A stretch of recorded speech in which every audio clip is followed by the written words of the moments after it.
guys, come with me again as I go try out a new restaurant today with my friends.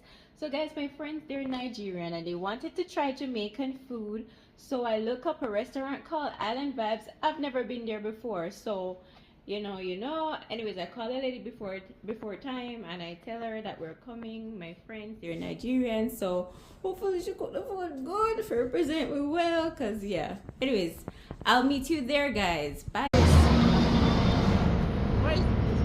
Where's the place? The place is in front of Island Vibes. I can't go in the road, guys, or else I'll be crushed by the buses.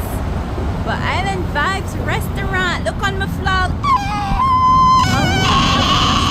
I'm having fish, escovitch fish and rice.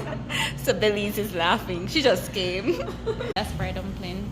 And what you having, Shanae? What you having, Margaret? Jerk chicken.